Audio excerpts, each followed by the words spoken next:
Hello guys. तो कहानी की शुरुआत हमारी फीमेल लीड से होती है जिसका नाम यून होवॉन है। होवॉन वैसे तो बहुत पुअर सी गर्ल है, लेकिन पुअर होने के साथ साथ उस बेचारी की लाइफ बहुत ही मिजरेबल और पैथेटिक भी है। उसने अपनी कॉलेज लाइफ में बहुत मेहनत करी थी, अच्छे ग्रेड्स तो ले लिए थे, लेकिन फिर भी उसे कभी भी फुल टाइम जॉब मिली ही नहीं थी। बेचारी हमेशा से पार्ट टाइम जॉब्स ही करती थी और इवन के उसने अभी तक 99 इंटरव्यूज दिए थे जिसमें वो फेल हो गई थी और अब वो अपना 100th इंटरव्यू देने जा रही थी। वो बहुत प्रार्थना करती है कि काश ये मैं क्लियर कर जाऊं, क्योंकि वो नहीं चाहती थी कि वो 100 दफा फेल होकर एक रिकॉर्ड ही बना दे। इंटरव्यू लेने के लिए वहां पर 3 बॉसेस बैठे हुए थे, जिनमें से एक हमारे ड्रामे का हीरो है जिसका नाम है सियो वोजिन। वोजिन इस इतनी बड़ी सी कंपनी में एक सीनियर मैनेजर है और उसने बहुत कम उम्र में बहुत ज्यादा सक्सेस हासिल की है, जिसकी वजह से हमेशा उसके साथ ही उससे जेलस ही रहते थे, जो कि अक्सर उसकी पोस्ट के बराबर कुछ बूढ़े लोग ही होते थे। अगर हम वोजिन की नेचर की बात करें तो वो बहुत सेल्फ सेंटर्ड और इसके साथ साथ रूड भी है। जिसके मन में जो आता है उसी को ही मुंह पर बोल देता है, लिहाज नाम की कोई चीज नहीं। और आज भी वो ऐसा ही करता है। जब भगवान बताती है कि उसका 100th इंटरव्यू है और वो कभी भी सक्सेसफुल नहीं हुई, तो वो कहने लगता है कि फिर तुम दुनिया की नंबर 1 डफर होगी अगर तुम इसमें भी फेल हो गई तो। लेकिन उसके पास कोई खास एक्सपीरियंस नहीं था। अपने पार्ट टाइम एक्सपीरियंस के थ्रू वो यही कहती है कि मेरे अंदर पेशेंस बहुत ज्यादा है, जिसकी वजह से मुझे लगता है कि मैं सेल्स और कस्टमर्स को अच्छे से डील कर सकती हूँ। तो वो जिन उसको ऐसा करता है कि एक साइड पर खड़ा कर देता है और कहता है कि मुझे ये प्रूफ करके दिखाओ। अब बार बार लोग आते थे, इंटरव्यू देते थे और चले जाते थे और वो बेचारी वॉल के साथ लगी हुई बहुत ज्यादा ह्यूमिलिएशन सही जा रही थी। उसे समझ नहीं आ रही थी कि ये सब वो कैसे प्रूफ कर सकती है। और फिर इन दियर इंटरव्यूज खत्म हो जाते हैं। इस ज्यूरी में जो 2 मेंबर्स थे उन्हें तो बहुत दया आ रही थी और वो वुजिन से कहते हैं कि वाकई तुमने सच कहा था, तुम में टॉलरेंस तो बहुत ज्यादा है। और वो उनको थैंक्स भी बोलती है कि किसी ने तो मेरी तारीफ की। लेकिन वुजिन इतना गुस्से वाला था कि कहता है टॉलरेंस इसे बेशर्मी कहते हैं और थैंक यू के लिए माय फुट। वुजिन के लिए तो वो एक आम सी इंटरव्यूअर थी, लेकिन बेचारी हुवॉन उसके तो दिल और दिमाग पर बस यही सियो वुजिन की बातें छा जाती हैं। उसे लगता है कि उसकी इंसल्ट आज पहले से भी बहुत ज्यादा हो चुकी है। ऑल्दो ये सारा कुछ सहने की उसे बहुत पुरानी आदत थी, लेकिन फिर भी उसे लगता था कि शायद मुझे नौकरी मिल जाएगी, क्योंकि 2 लोगों ने तो मेरी तारीफ की है, मे बी मैं अप्रूव हो जाऊं। और उधर वुजिन उसे कहा जा रहा था एक सिफारिश के लिए। कहते थे कि एक बहुत बड़े बाप का बेटा है, उसे हायर कर लो, लेकिन ऐसी चीजें वो कभी भी बर्दाश्त नहीं करता था। और इसी वजह से जब उसने ऐसा काम करने से इनकार किया तो उसे उस जॉब से भी हाथ धोना पड़ा। और अगले ही दिन जबकि हुवॉन वो ना सिर्फ पार्ट टाइम जॉब एक रेस्टोरेंट पर किया करती थी, बल्कि इसके साथ साथ उसने बहुत सारी पार्ट टाइम जॉब की थी। उसे जहाँ पर कहीं पर भी कोई पोजीशन खाली मिलती थी तो एक्स्ट्रा पैसे कमाने के लिए वहां पहुंचे जाया करती थी। अब इसके साथ साथ हम एक और कैरेक्टर को भी दिखाते हैं जिसका नाम है डॉकी। डॉकी भी अपनी बैड लक में हुवॉन से कुछ ज्यादा पीछे नहीं है। वैसे तो उसका मन है कि वो एक गवर्नमेंट एम्प्लॉय बने और सिविल सर्विस का एग्जाम देने की तैयारी कर रहा है, लेकिन अभी तक सक्सेसफुल नहीं हुआ, जिसकी वजह से उसकी लॉन्ग टर्म की गर्लफ्रेंड जीना वो उससे ब्रेकअप कर रही है। उससे कहती है कि इससे ज्यादा मैं और वेट नहीं कर सकती।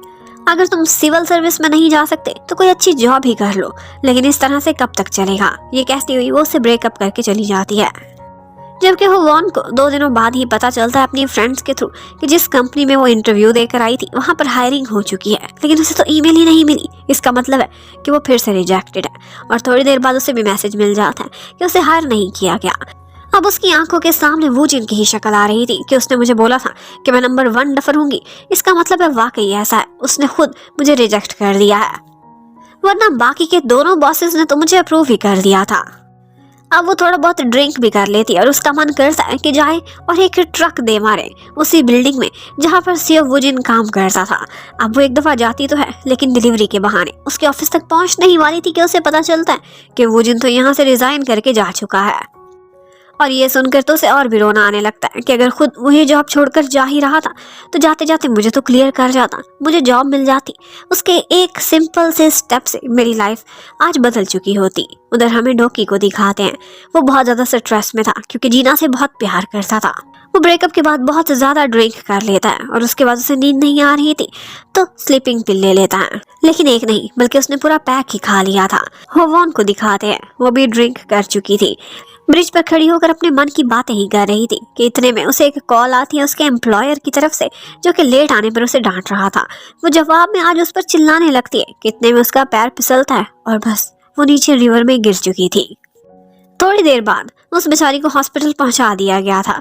ER में जाने के बाद कुछ डॉक्टर्स उसकी जान बचाने की कोशिश करते हैं और इसी लम्हे उसे एक सपना भी आ रहा था। उसे वही समय याद आ रहा था कि जब उसके डैड की डेथ हो गई थी। उस टाइम पर वो स्कूल में थी, वो अपने डैड से बहुत अटैच थी और आज उसे उन्हीं की ही यादें आ रही थी। हुवॉन की जान तो बच जाती है, लेकिन थोड़ी देर बाद जब वो होश में आती है तो उसे कुछ डॉक्टर्स बातें करते हुए सुनाई देते हैं। इनमें से एक डॉक्टर सेओ ह्यून भी था, जो कि यही कह रहा था कि यहाँ पर जिसने आत्महत्या करने की कोशिश की है उसे इतनी कम उम्र में खतरनाक बीमारी है, शायद इसी बीमारी को लेकर उसने खुद को खत्म करने की कोशिश करी है। और वो यही कह रहे थे कि शायद उसका 6 महीने भी जिंदा रहना बहुत मुश्किल है। अब ये सुनते ही हुवॉन को लगता है कि वो मेरे बारे में बोल रहे हैं, लेकिन साथ ही साथ दूसरे बेड पर डॉकी भी था और एक और पेशेंट भी। इन तीनों का एक जैसा जान लेने का केस था, लेकिन अब इनमें से बीमारी किसको है ये किसी को समझ नहीं आ रही थी। बल इतना जरूर था कि इन तीनों के पास बिल देने के पैसे नहीं थे। इतने में वहां पर एक इमरजेंसी आ जाती है। एक हाईवे पर एक्सीडेंट हुआ था जिसकी वजह से बहुत ज्यादा पेशेंट्स की भरमार लग गई थी और यहीं पर ही सबसे नजरें बचाते बचाते डॉकी और हुवॉन वहां से भागने में कामयाब हो जाते हैं बिना बिल दिए। इन दी एंड जब वो बाहर पहुंचते हैं तो एक दूसरे को देखकर काफी हंसते भी हैं, क्योंकि इसी बीच उनकी दोस्ती हो गई थी, उनको अंदाजा भी नहीं था। लेकिन यहाँ पर वो तीसरा पेशेंट भी मौजूद था जिसका नाम कांगहू था। वो तीनों ही अपनी अपनी दुख भरी कहानी एक दूसरे को सुनाते हैं और बताते हैं कि उनके साथ क्या बीती थी। और अब वो ये भी डरने लगते हैं कि हम में से वो कौन है जिसे इतनी टर्मिनल इलनेस है। उन्हें पता ही था कि उनकी लाइफ कितनी मिजरेबल है, लेकिन अब ये बीमारी भी गले चिमट जाएगी ये सोचकर वो और भी डर जाते हैं।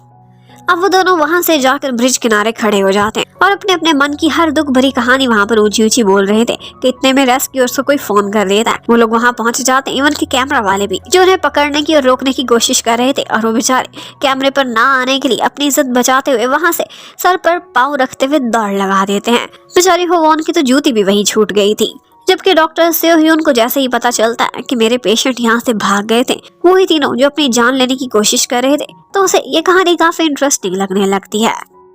अब हुवॉन ने हार ना मानना सीखा था, तो आज के दिन वो फिर से एक जगह इंटरव्यू के लिए जाती है और ये बहुत बड़ी कंपनी थी और उसका नाम था हॉलाइन। यहाँ पर जाते उसे अपने सामने ही कांगहू नजर आता है, जो कि उसी की तरह वहाँ पर इंटरव्यू देने के लिए आया हुआ था। कांगहू उससे साइड पर खड़े होकर बातें करता है और उससे कहता है कि मैंने सुना है जिसने इंटरव्यू लेना है वो मैनेजर यहाँ पर नया आया है और एक्सट्रीमली रूड है। वो कुछ भी लिहाज नहीं करता, बहुत मुंह फट भी है और उसका नाम है मिस्टर सेओ वूजिन। और उसी टाइम पर वूजिन भी वहां से गुजरता है और वूजिन हुवॉन के लिए किसी नाइटमेयर से कम नहीं था। उसे देखते ही उसकी तो आंखें फटी की फटी रह जाती हैं कि मेरी किस्मत इतनी खराब होगी मैंने सोचा भी नहीं था। और फिर उसके बाद इंटरव्यू देने के लिए वो वूजिन के सामने ही बैठी हुई थी और यही प्रार्थना कर रही थी कि काश इसे मैं याद ही ना हूँ। लेकिन वूजिन को वो अच्छे से याद थी और वो उससे कहने लगा कि तुम वही सबसे बड़ी डफर हो जो कि 100 दफा फेल हो चुकी है। और यहाँ पर एक पॉइंट ऐसा आता है कि हुवॉन का सब्र जवाब दे जाता है। वो खड़ी होती है और गुस्से में चिल्लाकर वूजिन से कहने लगती है कि आखिर आप खुद को समझते क्या है? अगर मैंने पार्ट टाइम जॉब्स की हैं तो मेरी कोई मजबूरी होगी, किसी को कोई शौक नहीं होता। और अगर आप किसी बड़ी पोस्ट पर हैं तो क्या आपको किसी ने बोलने की तमीज नहीं सिखाई? और इसके साथ ही जब उसे होश आता है कि वो क्या बोल रही है तो बेचारी दुबक कर अपनी सीट पर वापस बैठ जाती है। आज उसका अपने आप पर ही वश नहीं रहा था। उसे बाहर जाकर पूरा विश्वास हो गया था कि वो अब 101 दफा फेल होने वाली है। यहीं पर ही डॉकी भी इंटरव्यू देने के लिए आया हुआ था, जिसकी मुलाकात वहाँ पर जीना से होती है, जो कि वहाँ पर फुल टाइम वर्कर थी। वो उस पर गुस्सा करती है और चिल्लाती है कि तुम मेरे एक्स हो, इसलिए जानबूझकर मेरी स्टॉकिंग करने के लिए तुम यहाँ पर अप्लाई कर रहे हो। लेकिन असल में ऐसा नहीं था। अब वो तीनों एक दूसरे के आमने सामने आते हैं कि हमारी बैड लक हमें हमेशा एक ही पॉइंट पर इकट्ठा लेकर आ जाती है। जब वो वहाँ से बाहर निकल रहे थे तो उसी टाइम पर सेओ ह्यून भी उस ऑफिस में जा रहा था। उन तीनों को इकट्ठे देख लेता है कि वही है जो बिल दिए बगैर वहाँ से भाग गए थे। इन तीनों को वूजिन पर बहुत गुस्सा था और इन्होंने सोचा था उससे बदला लेने का। तो ऐसा करते हैं कि सेओ वूजिन के नाम पर ऑफिस में बहुत सारा खाना ऑर्डर कर देते हैं और उसके बाद एक के बाद दूसरा और फिर तीसरा कोरियर आता है, इतना सारा बिल बनाकर और ढेर सारा खाना लेकर, जिसका बिल वूजिन को देना ही पड़ता है क्योंकि उसके ऑफिस वालों ने पहले ही वो सारा पार्सल खोल के खाना भी शुरू कर दिया था। अब वो जिनको गुस्सा तो काफी आता है, लेकिन उसे समझ नहीं आ रही थी कि ये सब कौन कर सकता है। अब शाम को होवॉन अपने स्टोर पर पार्ट टाइम जॉब कर रही थी कि यहाँ पर एक चोर चोरी करने के लिए आता है। वो कुछ चीजें उठाकर भागता, इससे पहले ही होवॉन उसे पकड़ लेती है और अपनी चप्पल उठाकर उसकी तरफ दे मारती है, पर वो तो बच गया था। लेकिन वो जिन उसे स्टोर में आ रहा था, वो जिन भी बच जाता है, लेकिन चप्पल सीधी जाकर लगती है होवॉन के अपने ही बॉस को। और बस उसके बाद होवॉन बेचारी की तो शामत ही आ जाती है, और साथ ही साथ वो जिनको भी अंदाजा हो जाता है कि लड़की कुछ तो स्पेशल है, जहाँ जाती है कोई ना कोई कांड करके ही रहती है। लेकिन इसके साथ ही होवॉन को एक अच्छी न्यूज मिलती है, और वो ये थी कि हॉलाइन कंपनी में उसे फुल टाइम नहीं लेकिन एक टेम्परेरी वर्कर के तौर पर हायर कर लिया गया है 3 महीने के लिए। वो तुरंत ही जॉब एक्सेप्ट कर लेती है और नेक्स्ट मॉर्निंग वो ऑफिस में पहुंची हुई थी। लेकिन ये देखकर वो हैरान रह जाती है कि वहां पर 3 टेम्परेरी वर्कर्स रखे गए हैं, और वो तीनों वो ही हैं।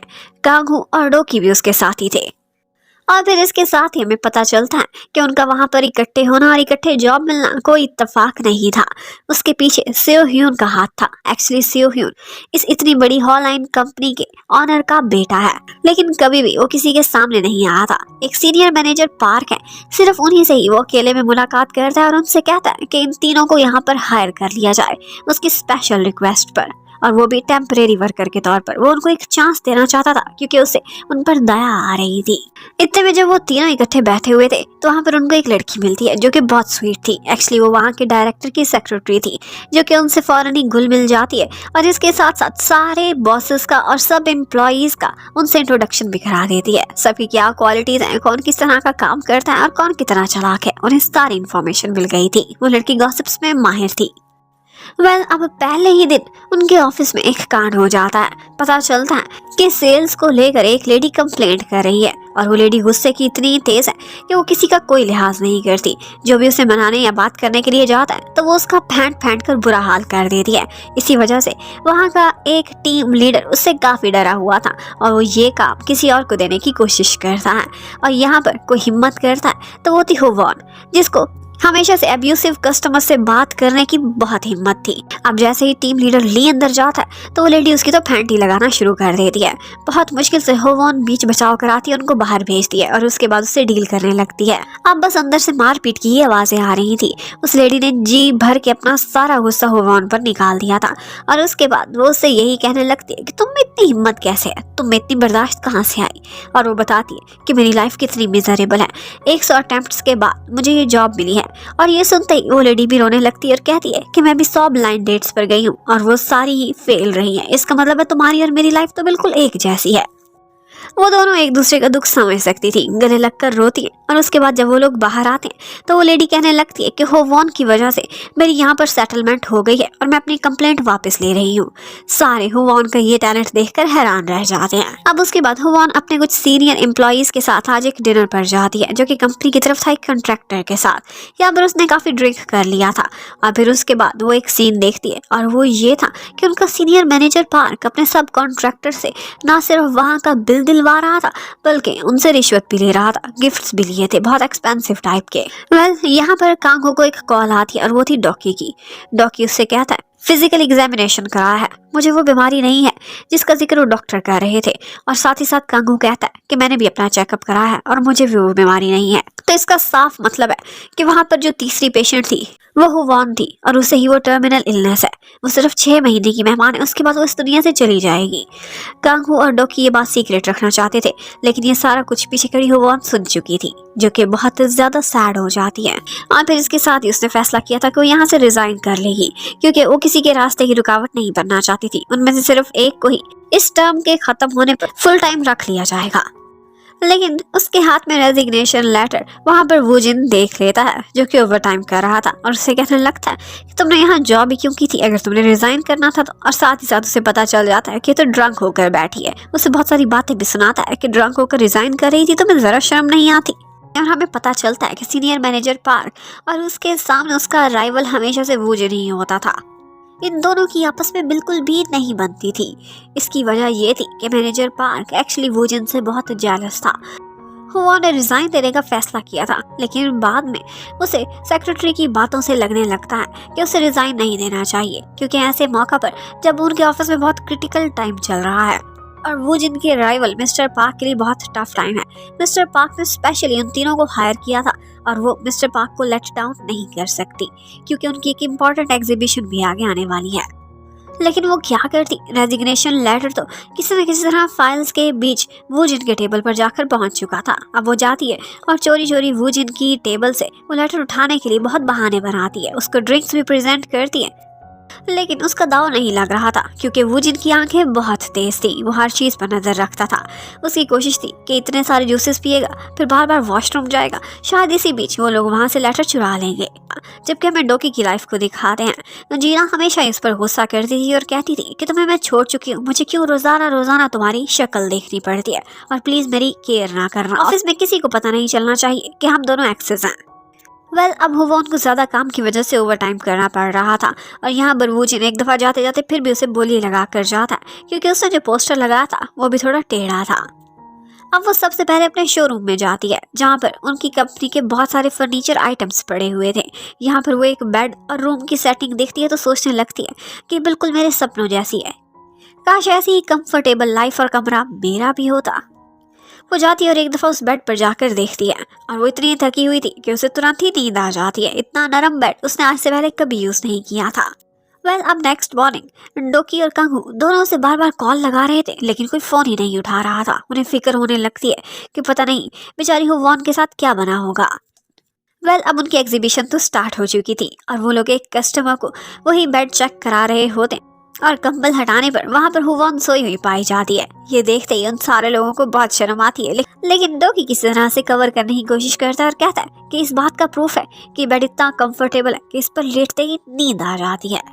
लेकिन इस सब की डांट अगर डायरेक्टर से किसी को सहनी पड़ती है तो वो वूजिन ही है। अब ऑफ कोर्स वूजिन ने अपना सारा गुस्सा बाहर आकर होवॉन पर ही निकालना था। वो उसे ही डांटता है और उससे कहता है कि तुम्हारी लाइफ किसी काबिल नहीं है और उसे वार्निंग देता हुआ वहां से चला जाता है कि तुम्हें किसी किस्म का रिजाइन देने की कोई जरूरत नहीं, तुम टेम्परेरी एम्प्लॉय हो और मुझे यहाँ पर कल नजर ना आना। अब उस बेचारी ने थोड़ा बहुत काम निपटाना था और उसके बाद वो एक ईमेल लिख देती है अपने रेजिग्नेशन की। लेकिन वो जिनको सेंड करने की बजाय वो ईमेल उसने ऑफिस के सारे एम्प्लॉयज के ग्रुप में सेंड कर दी थी। अब ईमेल तो कल सुबह ही चेक होगी। उसके बाद उसे एक टीम लीडर कॉल करके इमरजेंसी एक जगह पर भेज देता है। वो बेचारी किसी को ना करने की आदी नहीं थी तो वो भी वहाँ चली जाती है। एक्चुअली ये एक हॉस्पिटल था जहाँ पर सेओ ह्यून खुद के लिए कुछ फर्नीचर ऑर्डर कर रहा था हॉलाइन कंपनी से। सेओ ह्यून होवॉन से बहुत अच्छे से बात करता है और वो दिखने में भी काफी हैंडसम था और उसके साथ साथ उसकी काइंडनेस होवॉन का जैसे दिल ही जीत जाती है। उसे लगता है कि ये बिल्कुल वूजिन के ऑपोजिट है। लेकिन एक्चुअली सेओ ह्यून ने अपनी आइडेंटिटी सबसे छुपाई हुई थी। वो चेयरमैन का बेटा है, ये किसी को भी नहीं पता था। एक्चुअली वो एक डॉक्टर के तौर पर एक हॉस्पिटल चला रहा था। अब इतने में होवॉन ऑफिस पहुंचती है तो पता चलता है कि वहां पर तो भूकंप आया हुआ है। एक्चुअली उस ईमेल में उसने बहुत सारी जज्बाती बातें लिखी कि उसने सीनियर मैनेजर पार्क को उस दिन एक सब कॉन्ट्रैक्टर से पैसे लेते हुए भी देखा है, इवन कि उसने बिल भी पे किया है। अब वो जिनको ये बात मिल जाती है जो कि ऑफ कोर्स वो मिस्टर पार्क के खिलाफ सबूत के तौर पर यूज कर सकता है। वो इस बात पर काफी आवाज उठाता है और कहता है कि कंपनी में गलत हो रहा है, पर होवॉन अपनी बात पर डट जाती है। इवन की कहती है कि उस दिन मेरे साथ कांगू भी था और ये भी मेरी बात की गवाही देगा। पर उस टाइम पर कांगू इस बात से मुकर जाता है जिसकी वजह से बेचारी होवॉन की बात की गवाही की कोई वैल्यू नहीं थी क्योंकि वो ड्रंक थी। अब इस सब के बदले में उसे यही सजा मिलती है कि उसे कहा जाता है कि तुम अपना सामान पैक करो और यहाँ से चली जाओ। अब वो एलिवेटर में से जब नीचे जा रही थी कुछ लोग उसी के बारे में बातें कि एक टेम्परेरी एम्प्लॉय की आज छुट्टी हो गई है क्योंकि उसने हिम्मत की थी सीनियर मैनेजर के खिलाफ कोई बात करने की। अब पहले तो वो चुप करके खड़ी रहती है लेकिन बाद में उसे इतना गुस्सा आता है कि मैं कुछ भी और टॉलरेट नहीं करूंगी। मेरी लाइफ तो वैसे भी खत्म होने ही वाली है तो फिर मैं क्यों सारी जिंदगी लोगों की बातें सुनती रहूं। और उसके बाद नीचे जाने की बजाय अपने फ्लोर पर वापस पहुंच जाती है। जाते ही वो सबके सामने एक दबंग स्टाइल में चिल्ला कर कहती है कि यहाँ पर किसकी हिम्मत है मुझे जॉब से निकालने की, हिम्मत है तो मुझे निकाल के दिखाओ। यहाँ पर सीनियर मैनेजर पार्क तो था नहीं लेकिन उनका एक चमचा टीम लीडर ली वहाँ पर वोटिंग कराई जाएगी। अगर तुम्हारे हक में वोट ज्यादा हुए तो तुम्हें यहाँ रख लिया जाएगा और अगर तुम्हारे खिलाफ वोट ज्यादा हुए तो तुम्हें चुपचाप ये जॉब छोड़कर जाना पड़ेगी। अब ली को तो ऐसा ही लगता था कि इसके हक में कौन वोट दे सकता है सिवाय 2-3 लोग। वेल अब इतने में वहाँ पर वोटिंग स्टार्ट हो जाती है और उसके बाद उस वोटिंग के रिजल्ट भी बोले जाते हैं और इन देर पता चलता है कि वोटिंग में एक ज्यादा वोट वॉन को मिल गया है, जिसकी वजह से वो जीत चुकी है। अब वो हैरान थी कि मुझे किसने इतने वोट दे दिए। एक्चुअली ये वोट उसे वूजिन ने भी दिया था और अपने साथ साथ उसने एक और सीनियर एम्प्लॉय से भी दिलवा दिया था, जिसके बाद हुवॉन के वोटों में इजाफा हो जाता है। और ये देखकर वो खुद भी हैरान थी कि कांगू से उसकी लड़ाई थी और उसने भी उसी के लिए वोट दिया है। वेल अब ऐसा होता है कि सीनियर मैनेजर पार्क तो कहने लगता कि हुवॉन को मैं अपनी टीम में नहीं रख सकता, इसीलिए अगर तुमने रखना है तो वूजिन दिल खोल के रखो इसे मार्केटिंग टीम में। तो अब वूजिन को मानना ही पड़ता है। वो ऐसा करता है कि हुवॉन को अपने कमरे में बुलाता है और उससे कहने लगता है कि ठीक है, तुम्हारे पास ये लास्ट चांस है खुद को प्रूफ करने का। अगर इसके बाद तुमसे एक भी गलती हुई तो तुम कोई चूं चरा नहीं करोगी और तुम्हें मैं जॉब से निकालने में 1 मिनट भी नहीं लगाऊंगा। वो इतना खड़ूस था कि हुवॉन सोचने लगती है कि वैसे भी मैं तो मरने ही वाली हूँ, तो क्यों ना 4 दिन खुद को प्रूफ ही करके दिखा दूँ। और यही फैसला लेती है कि ठीक है, मैं यहाँ रहूंगी और स्ट्राइव करूंगी। वूजिन एक मीटिंग अरेंज करता है। वो सीनियर मैनेजर था और उसके अंडर जो टीम थी उसे लगता है कि मेरी टीम सबसे ज्यादा वीक है, क्योंकि यहाँ पर न्यू लोग ज्यादा थे और उनमें से एक हुवॉन भी थी, जिसको वो एक टास्क देने की कोशिश करता है। लेकिन वो कहती है कि ये तो बहुत छोटा है, अगर आपको बहुत ज्यादा काम का बर्डन है तो ऑनलाइन मार्केटिंग का टास्क मैं लेने के लिए तैयार हूँ। और ये सुनते ही वो उसे डांटने लगता है और कहता है कि तुम्हें लगता है कि तुम्हारी इतनी औकात है कि तुम ये कर सकती हो। और उसके बाद उसे एक पेन दे मारता है, जो पेन उसने अपने लिप्स और नोज के बीच कैच कर लिया था, और कहती है कि हाँ, इतनी औकात है और मैं आपको करके दिखाऊंगी। उसने चैलेंज एक्सेप्ट कर लिया था और वो पहले वाली हुवॉन रही ही नहीं थी। जब इंसान को मौत सामने नजर आती है तो उसे ऐसा लगता है कि जैसे उसके अंदर के सारे डर खत्म हो चुके हैं। उसने अब बर्दाश्त करना और सब्र करना छोड़ दिया था। वो हमेशा अप फ्रंट पर सीधे खड़े होकर सबसे लड़ती थी और अब वो ऐसी ही थी। जबकि उधर हमें मैनेजर पार्क को दिखाते हैं। एक्चुअली उसकी नज़र अब डायरेक्टर की सीट पर थी। वो सोचने लगता है कि डायरेक्टर हान क्या है, इसका काम तो सिर्फ और सिर्फ साइन करना है, असल काम तो ऑफिस में मैं करता हूँ, इसीलिए इसकी सीट भी मैं डिजर्व करता हूँ। और सपने सजाने लगता है कि सेक्रेटरी एक दिन उसके लिए काम करेगी और वो बहुत मजे से डायरेक्टर की सीट पर बैठा हुआ होगा। लेकिन वो जिनको एक बात का पता चलता है और वो बात ये थी कि डायरेक्टर ने जिसको ऑनलाइन मार्केटिंग का कॉन्ट्रैक्ट दिया हुआ है वो कंपनी किसी और की नहीं बल्कि उसके अपने भांजे की ही है। ये सुनकर वो हैरान रह जाता है और वो ये कभी एक्सेप्ट नहीं कर सकता था कि किसी भी ऑफिस में जिसमें वो काम कर रहा हो वहाँ पर या तो नेपोटिज्म हो या फिर किसी भी तरह की कोई भी सिफारिश चले। अब वो इसी बारे में डिटेल्स हासिल करने के लिए हुवॉन को वहाँ पर भेजता है और उससे कहता है और उनके साथ जो हमारी डीलिंग हुई है उसकी डॉक्यूमेंटेशन लेकर आओ जो उस कंपनी में मौजूद है। अब हुवॉन जाती है और उन कंपनी वालों से बात करने की कोशिश करती है। ऑल्दो उसकी कंपनी उनसे सुपीरियर थी, लेकिन फिर भी एक टेम्परेरी वर्कर होने की वजह से वहाँ पर कोई भी उसे भाव नहीं देता और उससे सीधे मुंह बात भी नहीं करता। इसी बात की वजह से उसे बहुत इन्फीरियर फील होता है और वो एक दफ़ा तो चुपचाप वहाँ से निकल आती है। अब उसे फर्नीचर्स की डिलीवरी के बाद थैंक्स करने के लिए अपने उस कस्टमर के पास जाना था जो कि सियो ह्यून था।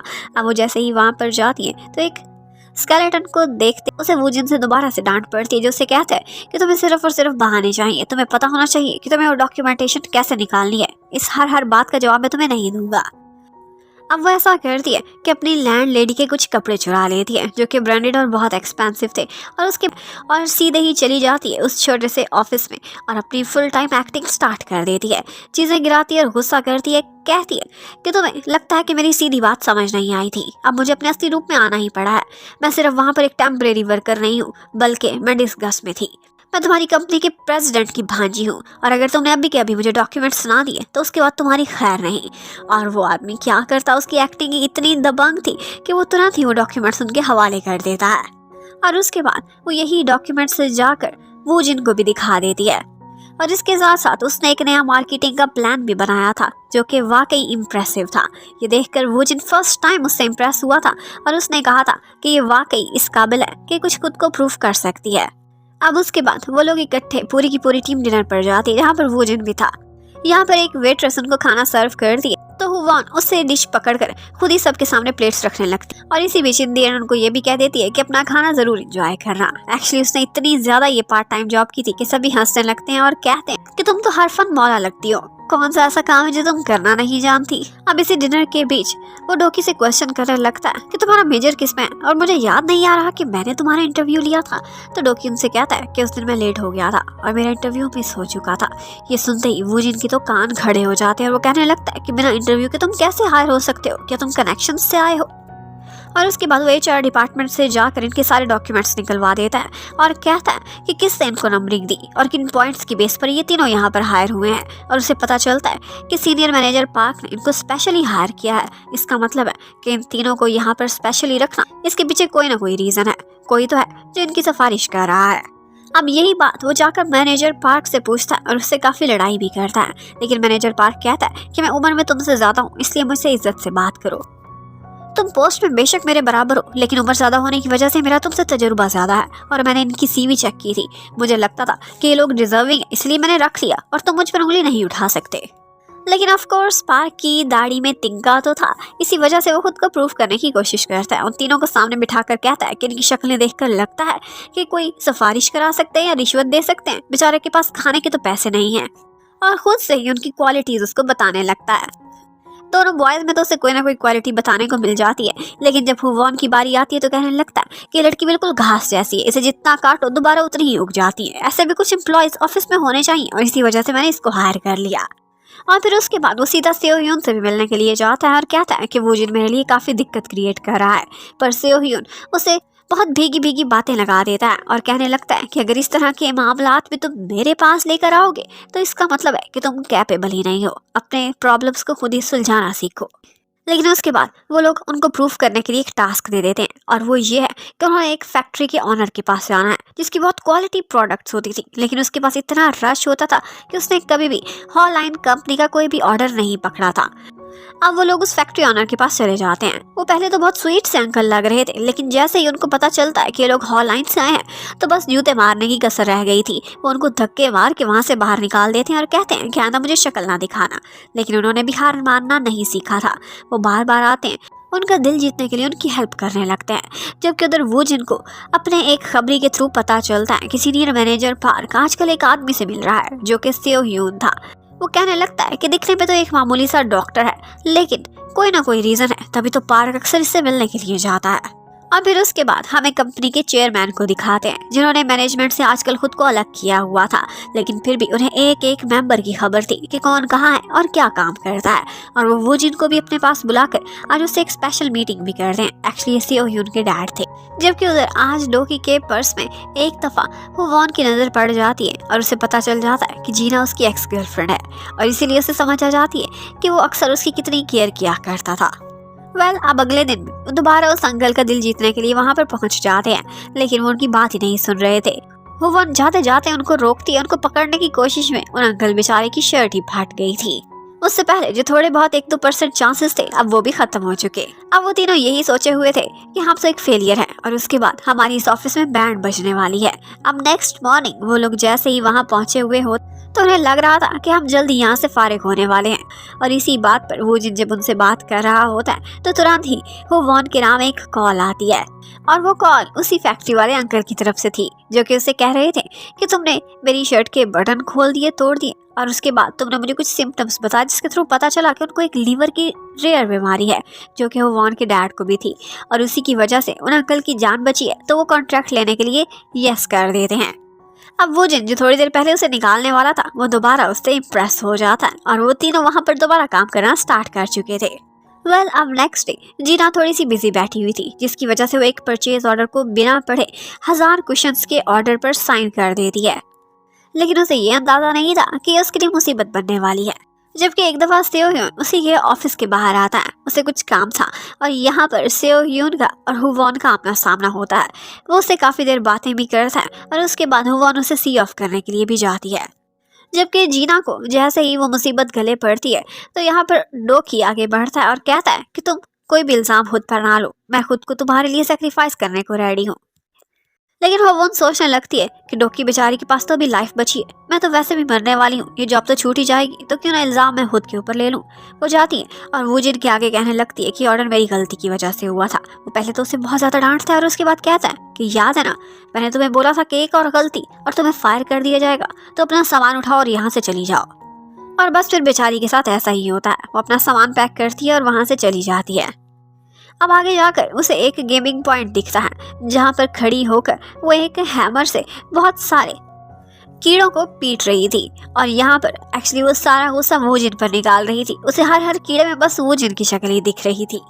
अब वो पार्ट टाइम की तलाश में थी और उसे एक काम मिलता है और वो ये था कि उसे किसी के घर पर जाकर साफ सफाई करनी थी। अब वो ऐसा करती है कि इस घर में जाती है, बहुत अच्छे से वहाँ की क्लीनिंग करती है और इन दी एंड वहाँ के ऑनर के लिए एक छोटी सी डिश भी बना कर जाती है। और फिर हमें पता चलता है कि एक्चुअली ये घर किसी और का नहीं बल्कि वो जिनका ही है, जिसे यहाँ की मेड का काम बहुत पसंद आता है और वो उसे पक्का ही रख लेता है कि वो रोजाना आकर उसके घर की सफाई कर जाए। अब होवॉन वहाँ पर खूब मन लगाकर काम करती थी और फिर एक दिन अपना काम खत्म करने के बाद वो वहाँ से जाने ही वाली थी कि इतने में वो वहाँ का पर्दा नीचे गिराती है तो पता चलता है कि वहाँ पर वो जिनकी फोटो है। वो ये देखते ही कांप उठती और अपने जूते उठाकर वहाँ से भागने ही वाली थी कि घर का ऑनर आ जाता है। अब वो पहले तो कपड़ में जाकर छुप जाती है और वो जिन अपने कपड़े वहीं पर टांगना स्टार्ट कर देता है। वो उससे काफी डर चुकी थी, एक दफा भागने की कोशिश करती है लेकिन फिर भी फंस जाती है।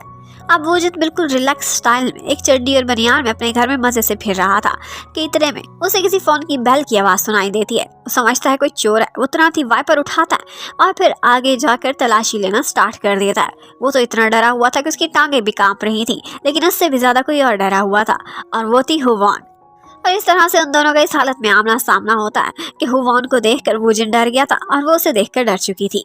वो उससे कहने लगती है कि सर मैं आपको सारी कहानी सुनाती हूँ, सबसे पहले प्लीज आप अपने कपड़े पूरे पहन कर आए। अब वो कहने लगती है कि आपने तो मुझे जॉब से निकाल दिया था तो मैंने कोई तो काम करना था, मुझे आज ही पता चला कि घर आपका है तो मैं तो तुरंत ही यहाँ से भागने वाली थी। और वो जिनको भी उस पर बहुत गुस्सा था कि पूरे सियोल में तुम्हें मेरा ही घर मिला था काम करने को। लेकिन इसके साथ साथ हमें पता चलता है कि वो जिनको सारी हकीकत पता चल गई थी, एक्चुअली उसकी नज़र पड़ गई थी और उसने जान लिया था कि उस परचेज ऑर्डर पर जीना के साइन थे। लेकिन जीना की खातिर ये होवॉन क्यों कुर्बानी दे रही है, उसे तो उस पर गुस्सा आने लगता है कि सबकी खातिर तुम क्यों आगे बढ़कर कुर्बानी देने लगती हो। और इसके साथ साथ वो उसे सेओह्योन की फोटो भी दिखाता है और कहता है कि ये कौन है, तो वो बताती है कि ये तो एक डॉक्टर है। लेकिन इन दी एंड वो उसके घर से जाते हुए बहुत खुश थी, इवन कि वहां से डांस करती हुई जा रही थी क्योंकि होवा ने जो जॉब खो दी थी वो जिन ने उसे दोबारा से वहीं पर हायर कर लिया था। वो जिन भी ना चाहते हुए भी होवॉन को खुश देखकर खुद भी खुश हो जाता है। आज उनके ऑफिस में सेओह्योन भी आता है क्योंकि ये सारे लोग आपस में कोऑपरेट करके एक डॉक्टर के साथ मिलकर एक वॉलंटियर प्रोग्राम कर रहे थे लोगों की वेलफेयर के लिए, और इसी वजह से उन्हें इस वीकेंड पर काम करना पड़ेगा। एक्चुअली वो जिन सेओह्योन से मिलने के लिए गया था, लेकर तो अपॉइंटमेंट गया था, लेकिन एक्चुअली वो ये जानना चाहता था कि ये कौन है और क्यों बार बार पार्क से भी मिलता है। और उसने एक दफा ऑफिस के बाहर इसे हंसते खेलते होवॉन से भी बातें करते हुए देखा था। वो उससे होवॉन के बारे में पूछता है तो वो कहने लगता है कि वो एक दफा मेरे हॉस्पिटल में फर्नीचर डिलीवर करने के लिए आई थी, लेकिन मेरी वो उससे पहली मुलाकात नहीं थी बल्कि एक दफा मैं उसे ER में मिला था। ये सुनकर वो जिन भी हैरान रह जाता है कि वो क्यों ER में पहुंची थी। अब उसके बाद हमें नेक्स्ट डे दिखाते हैं जब सारा का सारा ऑफिस एकदम रेडी खड़ा हुआ था और यहाँ पर उनकी ग्रुप फोटो ली जा रही थी कि इतने में वो जिन होवॉन को खींचकर अपने बाजू में खड़ा कर लेता है, जो कि उसके साथ बाजू में खड़े होने से काफी हेजिटेट हो रही थी। होवॉन के पास बैठने की सिर्फ एक ही जगह बची थी और वो कोई और नहीं बल्कि उसी खड़ूस मिस्टर सेओवोजिन के बाजू में थी। वो बहुत डरते डरते वहां जाकर बैठती है, लेकिन जब उसे सोया हुआ देखती है तो उससे छेड़छाड़ी करने की भी कोशिश करती है, पर वो जाग रहा था और उससे कहता है कि तुम कभी इतनी भी बीमार हुई हो कि ER में पहुंच गई हो। लेकिन ये सुनते ही वो कोई भी जवाब देती उससे पहले ही उनकी बस के सामने एक गाड़ी आ गई थी, जिसकी वजह से उनकी बस इम्बैलेंस हो जाती है और उसके बाद उनका एक छोटा सा एक्सीडेंट भी हो जाता है। वो सारे लोग हॉस्पिटल में पहुंच चुके थे। होवॉन को छोटी सी चोट लगी थी, लेकिन वो जिद कर रहा था कि तुम अपना कंप्लीट चेकअप कराओ। वो कैसे कराती, उसे तो टर्मिनल इलनेस थी और ये जानने की उसमें हिम्मत ही नहीं थी। वो बस कबूतर की तरह आंखें बंद किए हुए थी वहां से भाग जाती है। वो तो अपने शहर वापस जाना चाहती थी, लेकिन उसके पास जाने की किराया भी नहीं था। वापसी का किराया भी नहीं था। यहाँ पर वो जिन उसकी हेल्प करता है, उसे अपने साथ खाना खिलाने भी लेकर जाता है। वो बेचारी लग रहा था कि बहुत अरसे से भूखी है। वो उसे अपने बारे में बहुत सारी बातें भी बताती है कि किस तरह से उसने लाइफ में सफर किया है और क्यों उसे इतनी सारी जॉब्स करनी पड़ी हैं। वो उसे ये भी कहती है कि मैंने सोचा था कि मैं यहाँ के एक पास के विलेज में बहुत सारे फ्लावर्स ब्लूम करते वो गार्डन देखने के लिए जाऊंगी, लेकिन ओवर टाइम की वजह से मैं वहाँ पर भी नहीं जा पा रही। ये सुनते ही वो जिन का मन उसके लिए पिघल जाता है। पहले तो उसे वापसी का टिकट पकड़ा ही रहा था कि इतने में उसे रोकता है और फिर अपने साथ उसी गार्डन में ले जाता है। एक्चुअली वो गार्डन उसके होम टाउन में था। अब वहाँ का विजिट कराते हुए वो उसे अपने घर भी ले जाता है, जहाँ पर उसके डैड थे और उसके डैड बहुत स्वीट थे, बिल्कुल वो जिनके ऑपोजिट। और वो बार बार यही कह रहे थे कि होवॉन तुम मेरे बेटे के साथ काम करना कैसे बर्दाश्त कर रही हो। अब उसके बाद अंकल अकेले में भी उससे बात करते हैं और उससे कहने लगते हैं कि होवॉन तुम पहली लड़की हो जिसको वूजिन अपना कोलीग समझ के ही सही घर तो लेकर आया है। इसका मतलब है तुम वूजिन के लिए काफी स्पेशल हो। और फिर आज वूजिन का एक नया ही रूप होवॉन के सामने आया था। वो जब फ्लावर्स उसके साथ देख रही थी तो वो ये जान पाती है कि वूजिन एक्चुअली दिल का इतना बुरा नहीं है। वो हमेशा हार्श बोलता है लेकिन वो बहुत काइंड इंसान है और उसे लगता था कि एक वेल्दी फैमिली से, लेकिन वो जान पाती है कि उसने भी इसी तरह से पार्ट टाइम जॉब्स कर करके स्ट्रगल कर करके ये पॉइंट कमाया है। अब उसके बाद वो लोग अपने शहर आ जाते हैं और यहाँ पर होवॉन उससे कहती है कि मुझे बस आप अपने घर तक ही ड्रॉप कर दे, क्योंकि मैं भी उसी एरिया में रहती हूँ, आगे मैं पैदल ही चली जाऊंगी। लेकिन यहाँ पर वो जिनको मन नहीं कर रहा था कि वो उसे इतनी रात अकेले जाने दे, तो वो उसके साथ साथ जाता है। और इसी बीच वो उसकी सुरक्षा तो खुद करना चाहता था, पर खुद बेचारा बिल्ली से भी डरता था। वो उसे उसके घर तक बहुत सेफली ड्रॉप करता है और उसके बाद होवॉन भी उसका थैंक्स करती है कि आज आपने मेरी बहुत हेल्प की और मेरा वो फ्लावर्स देखने का सपना भी पूरा किया। जबकि वो जिन भी बार बार उसी के बारे में सोचे जा रहा था, उसको ना चाहते भी होवॉन हर जगह दिखाई देती थी। जबकि उधर डॉकी बेचारा, उसका तो लगता है कि आज मान ही टूट गया था। उसे पता चला था कि एक और वर्कर जैमिन और जीना दोनों आजकल बहुत क्लोज हैं, जिसकी वजह से वो चाहता था कि वो खुद को उनकी लाइफ से अलग ही कर ले, क्योंकि जीना कुछ अच्छा ही डिजर्व करती थी। जबकि वो जिनकी एक दफा नजर पड़ती है एक बुक पर जो कि सेओ ह्यून ने लिखी हुई थी, और यहाँ पर उसने एक किस्सा लिखा था, एक कहानी थी, एक रियल स्टोरी ER की, जहाँ पर 3 लोग आए थे और वो भी अपनी जान लेने की अटेम्प्ट कर रहे हैं। और उसके बाद वो तीनों एक ही ऑफिस में भी काम करते थे। ये पढ़ते ही उसे शक होने लगता है कि ये स्टोरी एग्जैक्टली किसी और की नहीं बल्कि होवॉन की ही हो सकती है। वो तुरंत ही जाता है, उसके घर के बाहर खड़ा था, उससे पूछने लगता है कि क्या तुमने मेरे गुस्से की वजह से खुद की जान लेने की कोशिश की थी। और उसकी ये बात सुनते ही बेचारी होवॉन बेहोश हो जाती है। वो तुरंत ही उसे संभालने की कोशिश करता है, लेकिन इतने में उसकी लैंडलेडी वाली फ्रेंड आ जाती है, जिसे बहुत गुस्सा आता है। उसे लग रहा था कि वूजिन एक ऐसा इंसान है जो कि ड्रंक हुई लड़की पर हाथ डालने की कोशिश कर रहा है। वो उसे काफी सारा मारती है और पंचेस मार मार के और बेचारे का नोच नोच के बुरा हाल कर देती है, उसे वहां से भगा देती है। उसकी एक भी नहीं सुनती। अब उसके बाद वो वहां से उठाकर होवॉन को ऊपर लेकर जाती है, लेकिन वो हैरान थी कि ये तो वाकई बेहोश है, ड्रंक नहीं। अब थोड़ी देर बाद जब होवॉन होश में आती है तो पता चलता है कि उसका भाई आज वहां पर उसे मिलने के लिए आया हुआ है। इतने में वो अपनी फ्रेंड से पूछने लगती है कि मेरा बॉस भी मेरे साथ था, वो कहाँ है। तो वो कहने लगती है मुझे क्या पता, कोई आवारा सा लड़का था और उसे मैंने खूब मार मार के भगा दिया है। और इसके साथ साथ उसे ये भी पता चलता है कि उसकी मम्मी उसी के बॉस से मिलने के लिए गई हुई है। ये सुनकर तो वो हैरान रह जाती है। और फिर हमें वो जिनके फ्लैट का सीन दिखाते हैं। होवॉन की मम्मी जबरदस्ती उसके घर में एक मिनमुलाया मेहमान बनकर पहुंच चुकी थी और उसके लिए बहुत सारा खाना भी लेकर आई थी और खुद भी उसके लिए फ्रेश फूड प्रिपेयर कर रही थी। और बेचारी होवॉन वो तो बस दौड़ लगा के वहीं तक पहुंचने की कोशिश में थी, लेकिन लग रहा था कि आंटी की और वूजिन की काफी बन गई है। और तो और वूजिन एक ईल से बहुत डर रहा था, बेचारा लगता है पेट से बहुत डरता था।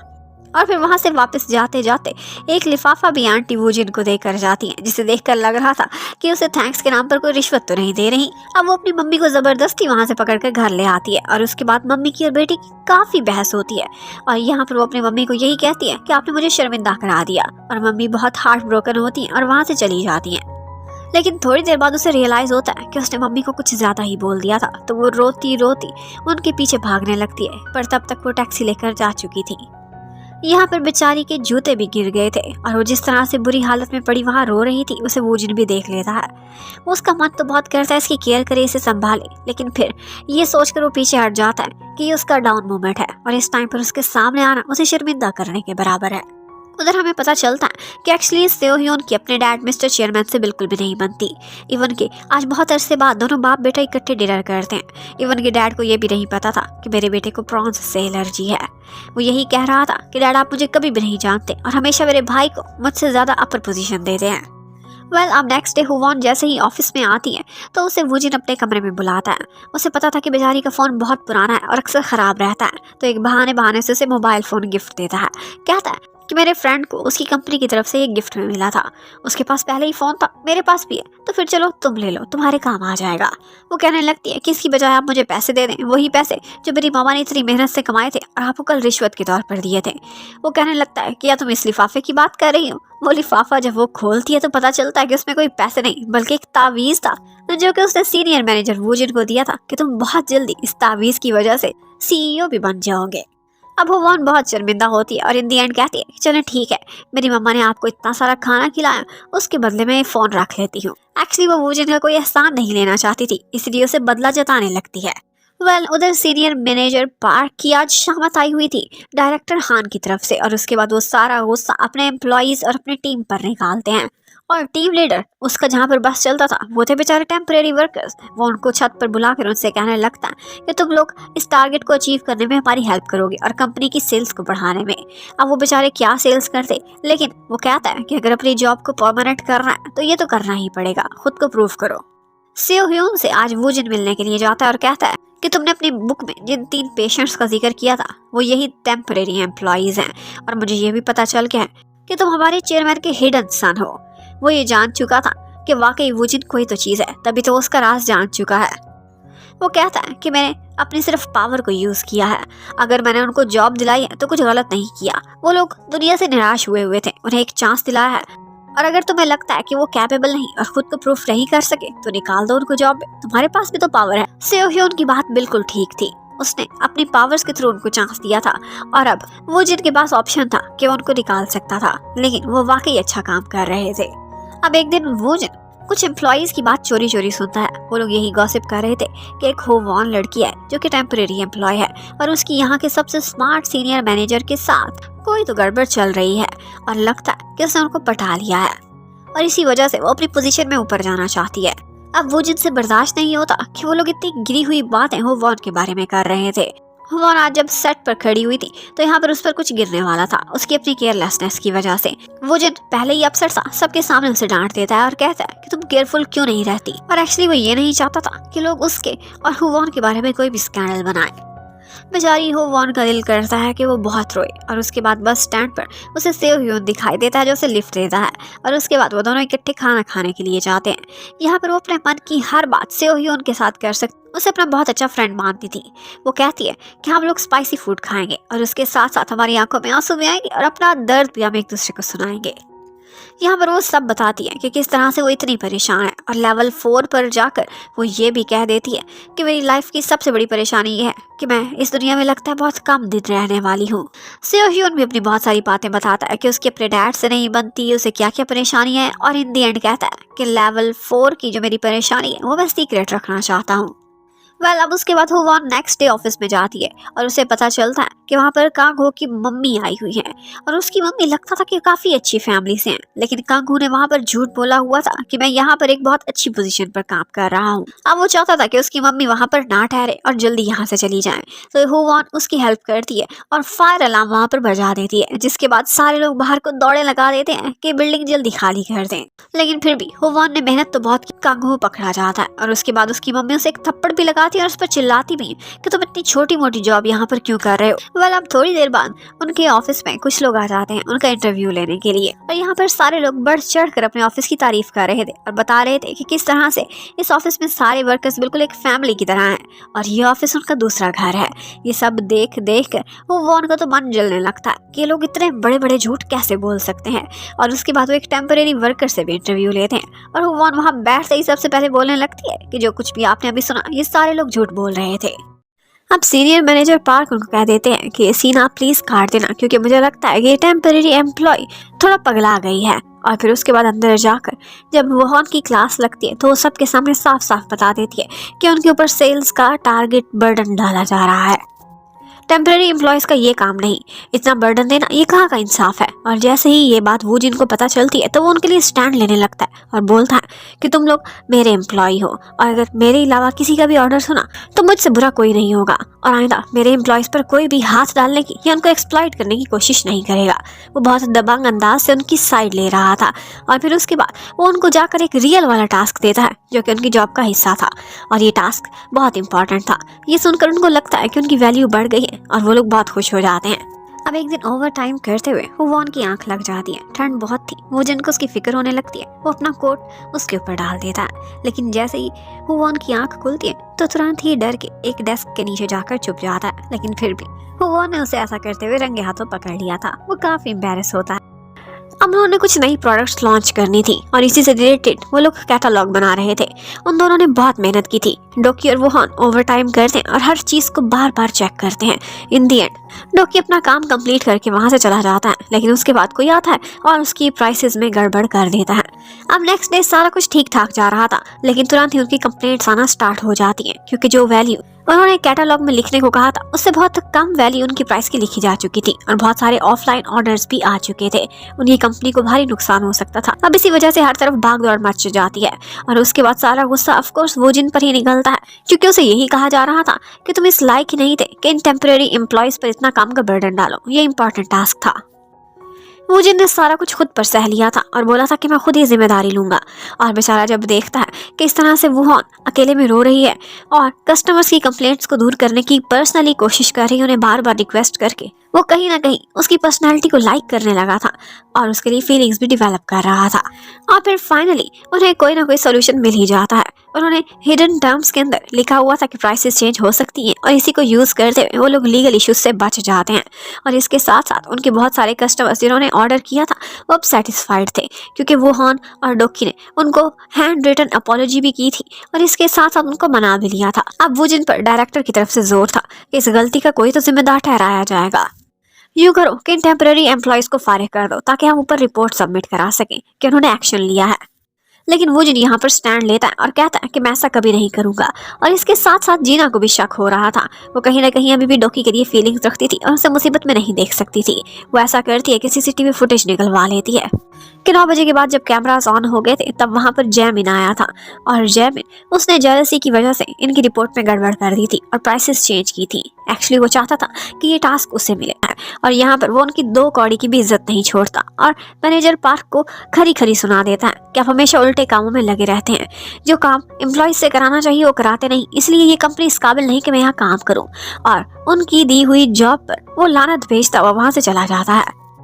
वेल, अब पहली सैलरी मिलने के बाद डोकी और गांगू दोनों उसी एरिया में शिफ्ट हो चुके थे जहाँ पर वूजिन और हुवॉन रहते थे। एक दफा वूजिन उनको रास्ते में गुजरते हुए देखता है तो उनको लिफ्ट भी देता है, लेकिन कहता है कि हम लोग ऑफिस के बाहर नहीं मिल सकते और किसी को बताना भी था कि हम लोग एक एरिया में रहते हैं।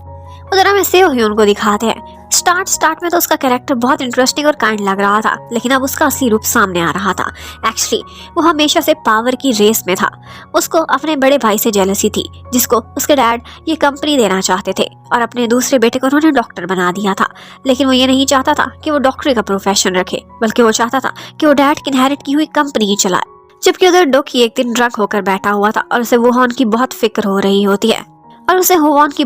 रही होती है वो उसके फोन पर कॉल मिलाता है और उससे कहता है कि तुम आखिर खुद का चेकअप क्यों नहीं करा लेती? तुम मरने वाली हो, ये बात सुनकर शांत कैसे बैठी हो? तुम्हें पता तो होना चाहिए कि तुम्हें बीमारी कौन सी है।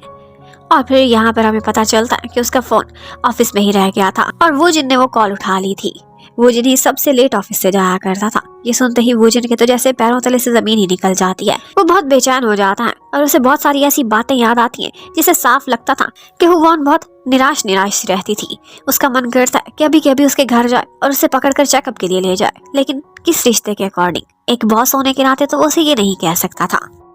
वो उसे कॉल मिलाना चाहता था, उसके घर के बाहर खड़ा था, लेकिन उसका फोन तो ऑफिस में था। काफी देर वहाँ खड़ा रहता है और ऊपर से हुवॉन भी आती है। उसको लगा था कि उसने यहाँ पर नीचे किसी को देखा है, लेकिन उसे श्योर नहीं था कि ये वो जिन ही है। अब नेक्स्ट डे वो लोग ऑफिस के काम से कहीं बाहर जाते हैं। यहाँ पर वो जिनको बार बार हुवॉन बहुत अच्छी लग रही थी। वो यहाँ से गुजरते हुए दिखाती है कि मेरा कॉलेज है और पता है मैं ग्रेजुएशन के बाद कभी भी यहाँ का विजिट नहीं कर, क्योंकि बहुत बिजी रही थी।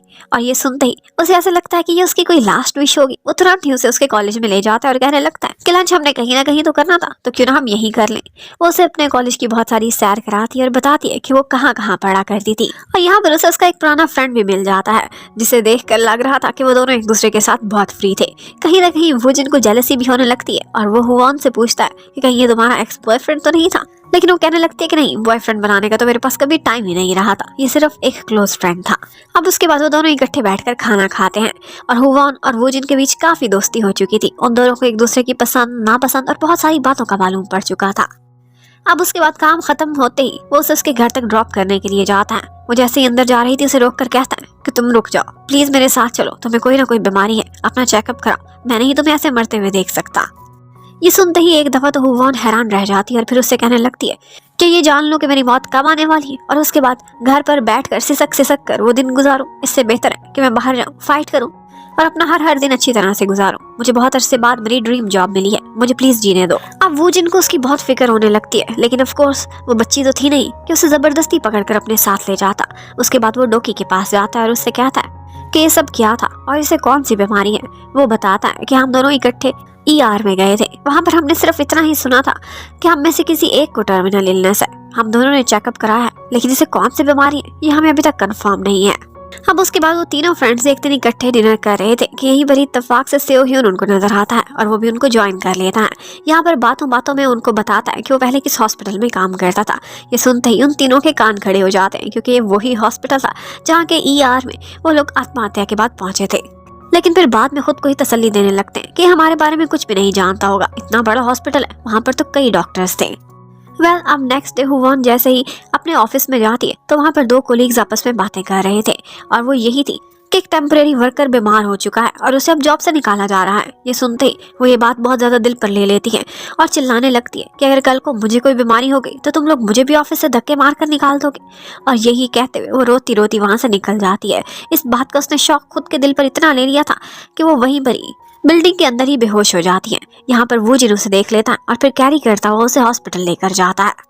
अब हुवॉन जब बेहोशी की हालत में थी तो उसे बार बार सपने आ रहे थे। उसे लगता था कि जब से उसे अपनी बीमारी का पता चला तो उसने अपनी जिंदगी के दिन जीना शुरू कर दिए हैं। वो लीडर हो चुकी थी और जिंदगी का खुलकर मुकाबला करती थी। यहाँ पर कुछ लोग थे जो उसके बहुत अच्छे फ्रेंड्स बनकर उसके सामने आए थे, और उनमें से एक चेहरा जो बार बार उसके सामने आता था, जो उसे सपोर्ट करता था, वो वो जिन का था, जो बेशक उसके साथ बहुत रूड और खड़ूस रहता था, लेकिन फिर भी हमेशा बैक साइड से उसे सपोर्ट करता था। इतने में जब वो होश में आती है तो वो जिन उसके सामने ही बैठा हुआ था और वो उससे कहने लगता है कि मैंने तुम्हारे सारे टेस्ट्स करा लिए हैं और अब उसके रिजल्ट आने वाले हैं, इसलिए तुम अपनी हिम्मत बांधे रखो। जो भी बीमारी हम डट कर उसका मुकाबला करेंगे और मैं तुम्हारा साथ दूंगा। इतने में थोड़ी देर बाद वहाँ पर डॉक्टर एंटर हो जाता है और कहता है कि इसके रिजल्ट आ चुके हैं, और उससे उसकी पेन के बारे में भी पूछने लगता है, जो कि अक्सर उसे अपने स्टमक के इर्द गिर्द ही होती थी। अब वो उसे उसकी बीमारी की डिटेल्स बता रहा था कि इतने में वो डर के मारे वो जिनका हाथ थाम लेती है। वो सुन नहीं सकती थी तो उसके बाद अपने कान ही बंद कर लेती है। लेकिन यहाँ पर हमें पता चलता है कि उसे कोई टर्मिनल इलनेस नहीं है, बल्कि उसके गॉल ब्लैडर में स्टोन है। इसे बहुत इजीली एक छोटी सी सर्जरी से रिमूव कर दिया जाएगा।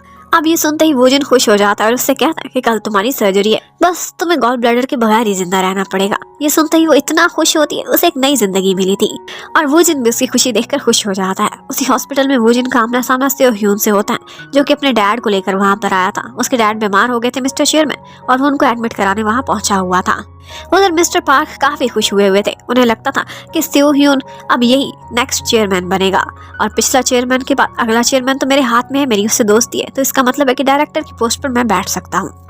और फिर उसके बाद हमें दिखाते हैं कि आज सेओ ह्यून भी हुवॉन से मिलने के लिए आता है और उसे तसल्ली देता है कि कल तुम्हारा ऑपरेशन है, तुमने बिल्कुल भी नहीं डरना, क्योंकि ये एक माइनर सी सर्जरी है।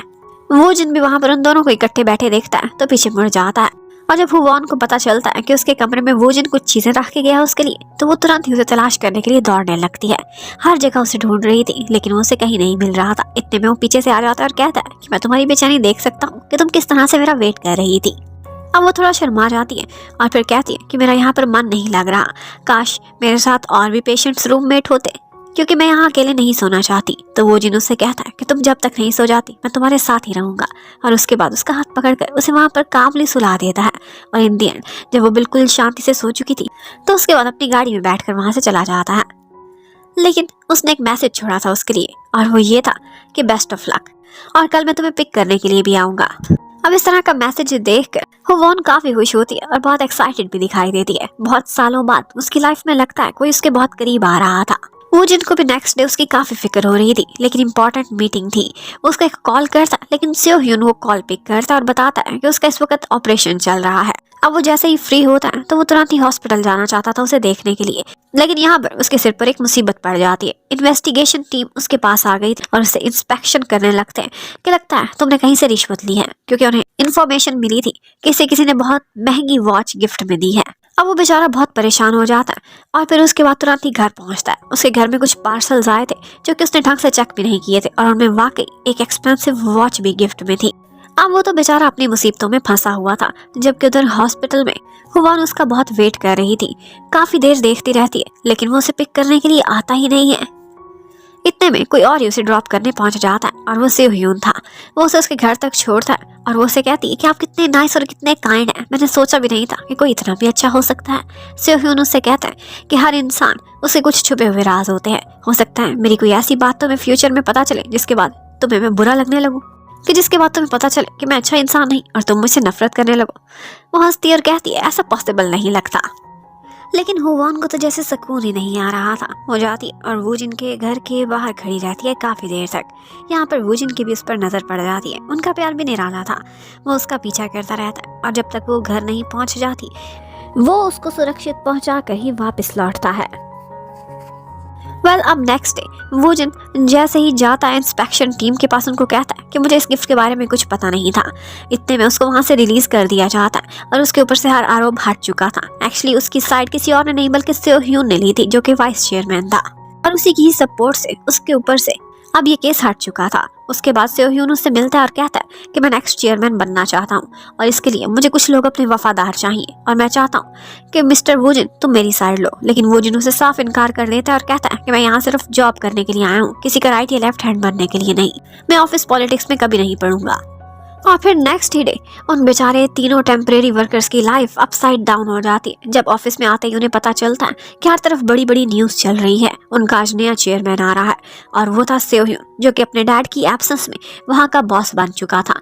और उसका एक इंटरव्यू भी टीवी पर चल रहा होता है जिसमें पता चलता है कि उसने 3 आत्महत्या करने वालों को एक उम्मीद दी थी और उसके बाद अपनी कंपनी में जॉब भी। और उसके बाद वो उनके साथ एक फोटो भी बनवाता है। ये सुनते ही उनको बहुत ह्यूमिलिएशन होती। ये उन तीनों का एक डार्क सीक्रेट था जो कि सेओ ह्यून पूरी दुनिया के सामने ले आया था और उन्हें ये जॉब दया की बेस पर मिली है। ये सुनते ही उन्हें अपने आप से ही नफरत होने लगती है। अब ऑफिस में भी हर कोई उन्हें बुरा भला कहता है और इस नज़र से देखता है कि जैसे ये वाइस चेयरमैन की सिफारिश से यहाँ पहुंचे थे। वो जिनको भी इन तीनों के लिए बहुत बुरा फील हो रहा था। उसे लगता था कि सेओ ह्यून को ये बातें पब्लिक नहीं करनी चाहिए थी। होवॉन को बहुत बुरा लगता है। उसे इतने अरसे से लग रहा था कि सेओ ह्यून एक अच्छा इंसान है और उसका फ्रेंड बनकर वो उससे काफी बातें भी शेयर कर चुकी थी। लेकिन आज उसे रियलाइज होता है कि इस इंसान के सामने हम सिर्फ पपेट्स थे और लगता है कि वो हमें किसी एक्सपेरिमेंट का हिस्सा बना रहा था कि हम कोई लैब के चूहे हैं। अब होवॉन एक दफा जाती है और यही बात सेओ ह्यून से भी करने की कोशिश करती है, लेकिन उसे देखकर लग रहा है बिजनेसमैन बोल रहा है। वो कहता है कि देखो मैंने तुम्हारे साथ कुछ काइंडनेस की है, तुम्हें जॉब भी दिलवाई है, वैसे मिल नहीं रही थी और इसके बदले समझो कि तुम्हारी प्राइवेसी लीक करके थोड़ी बहुत तुमने प्राइस पे कर दी है, जो कि मुझे नहीं लगता कि ज्यादा महंगी है। ये सब सुनकर तो वो हॉन को उससे भी ज्यादा अपनी इंसल्ट फील होने लगती है। अब क्या करते, बेचारों ने जॉब तो करनी ही थी। इतने में मैनेजर पार्क का कुत्ता बीमार हो जाता है और उन्हें उसकी केयर करने के लिए आगे पीछे दौड़ना पड़ता है। यहाँ पर वूजिन और डायरेक्टर भी उनको ऐसे करते हुए देख लेते हैं तो उन पर काफी चिल्लाते हैं और डायरेक्टर को तो इस बात पर ज्यादा गुस्सा था कि उस कुत्ते का नाम मैनेजर पार्क ने डायरेक्टर के नाम पर ही रखा हुआ था। और इसी बात को लेकर वो मैनेजर पार्क को काफी डांटता है और कहता है कि मैं अब तुम्हारे सारे हिडन मोटिव समझ चुका हूँ कि तुम मुझे क्या वैल्यू देते हो। अभी तक तीनों वर्कर्स बेचारे बीच में ही लटक रहे थे। एक सिर्फ वूजिन ही था जो कि उनकी साइड ले रहा था और चाहता था कि इनको यहाँ पर फुल टाइम और परमानेंट बना दिया जाए, जबकि मैनेजर पार्क की तो उनसे बनती नहीं और डायरेक्टर भी कहता था कि इनको फायर करो और नए लोगों को लेकर आओ। ऐसे में वो लोग अपनी हिम्मत हार चुके थे, लेकिन वूजिन उनके पास आता है, उनको अपने साथ डिनर कराता है और कहता है कि तुम लोगों ने हमेशा फाइट करना है और अपने हक के लिए लड़ना है। अगर ऐसे हाथ बांध कर बैठे रहे तो हमेशा से अपने बॉसेस के कुत्ते ही संभालते रह जाओगे। अब उसकी इस तरह की एडवाइसेस सुनकर उन लोगों को कुछ हिम्मत आती है और वो फैसला करते हैं कि वो आखिरी दम तक फाइट करेंगे। और फिर उसके बाद वूजिन वो हॉन को उसके घर तक छोड़ने के लिए भी जाता है। यहाँ पर वो दोनों थोड़ी देर पार्क में बैठते हैं और आपस में काफी देर तक बातें भी करते हैं। होवॉन के पूछने पर वूजिन उसे बता देता है कि मुझे तुम तीनों के बारे में पहले ही पता था। एक्चुअली सेओ ह्यून ने एक बुक लिखी है, उसमें भी तुम्हारा जिक्र था। बेशक उसने नाम नहीं लिया, लेकिन मुझे अंदाजा हो गया था कि वो तुम तीनों ही हो। ये सुनकर तो होवॉन की और भी तबीयत खराब हो जाती है और उसे सेओ ह्यून पर बहुत गुस्सा आता है। वो घर जाकर उसकी वही बुक पढ़ती है। वो फैसला कर दिया कि वो अपनी जिंदगी कीड़े मकोड़ों की तरह नहीं जिएगी। उसे लगा था कि उसकी कोई सेल्फ रिस्पेक्ट है, लेकिन वो सेओ ह्यून ने अपने कदमों तले रौंद दी थी। उसके बाद वो सेओ ह्यून से मिलने के लिए जाती है और उसे कहती है कि वो पैसे हैं जो कि हॉस्पिटल से भागने पर हमने पे नहीं किए थे और ये हम हॉस्पिटल को वापस पे करना चाहते हैं। और उसके बाद वो कहती है कि अब हमारा हिसाब बराबर हो गया, आपने मुझ पर कोई एहसान नहीं किया और अब मैं आप पर डेफेमेशन और पेशेंट की प्राइवेसी लीक करने का केस करने वाली हूँ। अब ये सुनते ही सेओ ह्यून के फेस पर स्माइल आ जाती है और वो कहने लगता है कि इसमें फायदा किसी का भी नहीं है, इसलिए अगर तुम सेटलमेंट के बारे में सोच सकती हो तो सोच लो। और यून हुवान तो चाहती ही यही थी। वो तुरंत ही कह देती है ठीक है, फिर इस बात पर मैं खामोश रहूंगी कि अगर आप लोग टेम्परेरी एम्प्लॉयज़ की फेयर इवेल्युएशन होने देंगे और उसी बेस पर उनको फुल टाइम करेंगे। वो कहता है ठीक है, मैं किसी को भी दखल नहीं होने दूंगा और बिल्कुल इंसाफ पर फैसले कराऊंगा। अब ये सारी सेटलमेंट तो उसने बाहर ही बाहर सेओ ह्यून से कर ली थी, लेकिन जब वो ऑफिस में आती है तो उसे पता चलता है जब वो जिन बताता है कि तुम सारे लोगों की इवैल्यूएशन होगी और इसमें कोई भी दखल नहीं देगा। ये सुनते ही हुवॉन उसके लिए एक हार्ट बनाती है थैंक्स करने के लिए, और वो भी साथ में उसे थम्स अप करता है, लेकिन सारे ऑफिस से चोरी चोरी। अब इसी बात को लेकर वो तीनों फ्रेंड्स काफी खुश हो गए थे, और यहाँ पर वो ये भी कहते हैं कि ये सारा कुछ उनके बॉस की सपोर्ट की वजह से ही पॉसिबल हुआ है। वो जिन हर मौका पर उनका साथ देता था। वो कहते हैं हम भी उन्हें थैंक्स करेंगे, और उनके घर पर थैंक्स गिविंग के तौर पर एक खाना ऑर्डर कर देते हैं। उन्होंने चिकन भेजा था। तो थोड़ी देर बाद ही हुवॉन को वो जिन की तरफ से एक मैसेज आता है कि थैंक्स फॉर कुकड़ू, और ये मैसेज पढ़ते ही वो काफी देर तक हंसती और शर्माती रहती है, और उसके फ्रेंड्स को तो शक होने लगता है कि कहीं ये किसी को डेट तो नहीं कर रही। उधर चेयरमैन तो हॉस्पिटल में एडमिट थे, तो हर कोई उन्हें मस्का लगाने के लिए ऑफिस में उन्हें देखने के लिए जा रहा था। हर किसी के अपने ही प्रमोशन के चक्कर थे। मैनेजर पार्क खुद डायरेक्टर बनना चाहता था, जबकि डायरेक्टर अपनी सीट को सिक्योर करना चाहता था। लेकिन डायरेक्टर के अपने ही काम कुछ सीधे नहीं थे। उसने काफी जगहों पर घपले किए हुए थे, और इसी चीज की इन्वेस्टिगेशन आजकल वो जिन भी करने पर लगा हुआ था। और यहाँ पर सबसे बड़ी गवाही उसके खिलाफ यून हुवॉन ही दे सकती थी, क्योंकि उसने उसके राइट हैंड को रिश्वत लेते हुए खुद भी देखा था। वो यही बात उससे डिस्कस करने के लिए एक दफा उसे डिनर पर भी लेकर जाता है। वो दोनों इकट्ठे खाना खाते हैं और बहुत अच्छा समय भी बिताते हैं। लेकिन फिर वो जिनको कुछ ख्याल आता है जिसके बाद वो इस बारे में हुवॉन से कोई भी बात नहीं करता, क्योंकि उसे लगता था कि वो बेचारी पहले ही अपनी जॉब परमानेंट करने के चक्कर में टेंशन में, और मैं उसे किसी और मुसीबत में नहीं डालना चाहता। वो हर बार उसे उसके घर तक ड्रॉप करने के लिए भी जाता था, लेकिन रास्ते में आने वाली बिल्लियों से अक्सर ही डर जाया करता था। अब जैसे ही मैनेजर पार्क को लगने लगता है कि मैं फंसने वाला हूँ, तो उसने डायरेक्टर हान के खिलाफ सारे सबूत संभाल कर रखे हुए थे। वो वही फाइल निकालता है और उसे पहुंचा देता है जहां पर उसे पहुंचाना चाहिए था, इंस्पेक्शन टीम को। हमेशा से डायरेक्टर हान को ऐसा लगता था कि वो पार्क को यूज कर रहा है, लेकिन वो खुद ही पार्क के हाथों अपना सारा कुछ गंवाने वाला है, इसका उसे अंदाजा ही नहीं था। उधर वूजिन और हुवॉन दोनों एक स्टोर पर विजिट के लिए जाते हैं, लेकिन उन्हें ये नहीं पता था कि ये कंपनी के हेडक्वार्टर से आए हैं। उनको ऐसा लगता है कि ये न्यूली वेड कपल है और अपने लिए बेड सिलेक्ट करने के लिए आए हैं, और हुवॉन उसे ये सब खेलने में काफी मजा आ रहा था। और वो वूजिन को उसके फर्स्ट नेम से बुलाती है और कहने लगती है क्या इरादा है, शादी की डेट कौन सी रखे। वूजिन शर्माता बहुत है। उसकी लाइफ में पहली दफा ऐसा कोई मोमेंट आया था कि कोई लड़की उसके इतने करीब आ रही थी, लेकिन वो भी इस खेल का हिस्सा बन जाता है। जबकि उधर डायरेक्टर पर जो आरोप लगे थे वो सारे साबित हो जाते हैं, और उसे ऑफिस छोड़कर बेइज्जत होकर वहां से जाना पड़ता है। लेकिन जाते जाते वो पार्क को दुहाइयां देकर जाता है कि जैसे तुमने मुझे दबोया है तुम्हें भी कोई जरूर दबोएगा। अब पार्क बहुत खुश था कि मेरा रास्ता उसे स्मूथ हो चुका, अब मैं ही अगला डायरेक्टर बनने वाला हूँ। लेकिन उनको कुछ पता नहीं था कि उनके लिए एक सरप्राइज रेडी है। अगला डायरेक्टर कोई और नहीं बल्कि सेओ ह्यून ही बनकर आ जाता है, क्योंकि उसने फैसला किया था कि वो ऑफिस पॉलिटिक्स को और हर चीज को रूट लेवल से समझेगा। इसीलिए एम्प्लॉयज के करीब आने के लिए वो खुद उनका डायरेक्टर बनकर बैठ गया था। अब मिस्टर पार्क को तो इससे बहुत फर्क पड़ता था। वो तो निराश होकर रह गया था। उसने तो अपनी डायरेक्टर के नाम की नेम प्लेट भी बनवा ली थी, जो कि उसे अब बॉक्स में दोबारा से बंद करनी पड़ती है, और इसके साथ साथ दोबारा से चापलूसी और तलवे चाटने का वही काम फिर से स्टार्ट करना पड़ेगा जो वो डायरेक्टर हान का करता रहता था। हुवॉन अपने घर पर जाती है तो उसे पता चलता है कि उसके घर में किसी ने चोरी करने की कोशिश की थी। वो बहुत डर जाती है और वूजिन को बुलाती है, जो कि उसके घर के करीब ही रहता था। वूजिन अपने काम में और बॉसी स्टाइल में जितना भी स्मार्ट हो लेकिन इस काम में वो बहुत डरता था। लेकिन फिर भी वो हुवॉन की सुरक्षा करता है और एक झाड़ू उठाकर अंदर चला जाता है। हर तरफ कांपती हुई टांगों से चेकिंग करता है कि कोई चोर तो नहीं मौजूद, कोई खतरा तो नहीं है। और फिर जब सारा कुछ क्लियर होने की तसल्ली कर लेता है तो फिर हुवॉन को अंदर बुलाने की इजाजत देता है। लेकिन जब तक उसने अंदर सारा कुछ क्लियर किया था उसकी हालत बहुत खराब हो गई थी। लगता था कि उसे ER में ही लेके जाना पड़ेगा। थोड़ी देर बाद वो होश में आता है और उसके बाद वो हुवॉन से कहता है कि अब तुम अपने घर में डबल लॉक लगवाओगी, और उसके घर में खुद से लॉक भी लगवाता है। अब वो अक्सर उसे बार बार मैसेज किया करता था कि अपनी खिड़कियां दरवाजे चेक कर लो, हर चीज अच्छे से लॉक हो। और यहाँ पर हुवॉन को ऐसे लगता था कि जैसे उसका बॉयफ्रेंड उससे पूछ रहा हो उसकी सुरक्षा को लेकर। उसे भी फीलिंग आने लगती है मन ही मन में कि कहीं बॉस मुझे लाइक तो नहीं करने लगा। अब उसके बाद वो जिनका थैंक्स करने के लिए उसे एक दिन ड्रिंक पर भी लेकर जाती है और खाना भी खिलाती है। यहाँ पर उसे बातों बातों में एक दफा बताने ही वाली थी कि मुझे लगता है कि मैं किसी को लाइक करने लगी हूँ, लेकिन इतने में शोर की वजह से वो जिन उसकी बात सुन नहीं पाता।